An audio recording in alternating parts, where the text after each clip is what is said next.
ಅವರು ಪ್ರಭಾವ ಮಾಡುವಂಥದ್ದು. ಯಾಕಂದರೆ ಇವತ್ತು ರಾಜಕೀಯದ ಏನಪ್ಪ, ದುಡ್ಡು ಹಾಕಿ ದುಡ್ಡು ತೆಗೆಯುವಂಥದ್ದಾಗಿದೆ. ಕೋಟಿ ಕೋಟಿಯಲ್ಲಿ ಹಾಕೋದು, ಕೋಟಿ ಕೋಟಿ ತಕ್ಕೊಳ್ಳೋದು ಅನ್ನುವಂಥದ್ದು.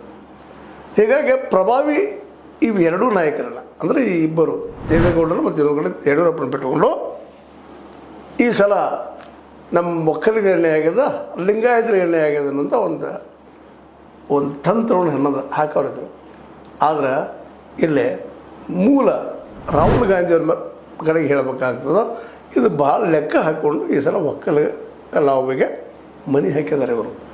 ಯಾಕಂದ್ರೆ ಲಿಂಗಾಯತರಲ್ಲೇ ಆ ಪ್ರಮಾಣ ದೊಡ್ಡ ಬೆಳೆದಂಥ ಕಾಂಗ್ರೆಸ್ನಲ್ಲಿ ನಾಯಕರಿಲ್ಲ. ಯಡಿಯೂರಪ್ಪನಷ್ಟರ ಮಟ್ಟಿಗೆ ಇದ್ದಾರಿಲ್ಲ ಅಂತಲ್ಲ, ಖಂಡ್ರೆಯವರು ಇದ್ದಾರೆ, MB ಪಾಟೀಲ್ ಇದ್ದಾರೆ, ಒಂದಿಷ್ಟು ಸೀಮಿತ ಅದರು ಆ ಏರಿಯಾದಲ್ಲಿ.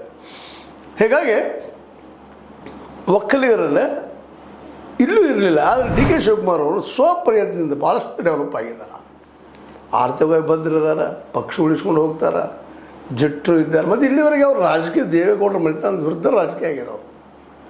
ಹೀಗಾಗಿ ಅವ್ರಿಗೆ ಮುಖ್ಯಮಂತ್ರಿ ಸ್ಥಾನ ಕೊಟ್ಬಿಟ್ರೆ ಒಕ್ಕಲಿಗರಲ್ಲೇ ಒಂದು ಗುಮ್ಮ ನೀರಲ್ಲಿ ಕಲ್ಲು ಹೋಗೋದಾಗ ದುಮ್ಮಂತ ಆಗಿಬಿಡುತ್ತದೆ. ಹೀಗಾಗಿ ಒಕ್ಕಲಿಗರ ಮತಗಳಿಗೆ ಚಳಿಬಹುದು ಅದು ಇವತ್ತು ಕಂಡು ಬರ್ತಾ ಇದೆ. ನಿಧಾನಕ್ಕೆ ಒಕ್ಕಲಿಗರು ನಮ್ಮ ಸೇಮ್ ಆದ್ರಪ್ಪ ಅನ್ನುವಂಥ ಪ್ರೀತಿ ವಿಶ್ವಾಸ ಚಾಲಿಕತ್ತೆ. ಇದರಿಂದ ಒಕ್ಕಲಿಗರ ಲಾಬಿಯನ್ನು ಉಪಯೋಗವೋ ಸದುಪಯೋಗವೋ ದುರುಪಯೋಗ ಮಾಡುತ್ತಿರುವಂಥ ನಮ್ಮ ದೇವೇಗೌಡರ ಕುಟುಂಬಕ್ಕೆ ಹೊಡೆದು ಬೀಳೋದ್ರಿಂದಾಗಿ ಅವರಿಗೆ ಇದೊಂದು ಸವಾಲಾಗಿಬಿಟ್ಟದಂತೆ.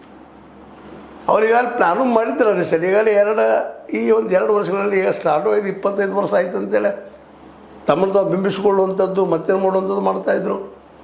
ಜೊತೆಗೆ ಈ ಪ್ಲ್ಯಾನ್ದಲ್ಲೇ ಸ್ವತಃ ಮೋದಿಯವ್ರ ಸಹಕಾರನೂ ಇತ್ತು.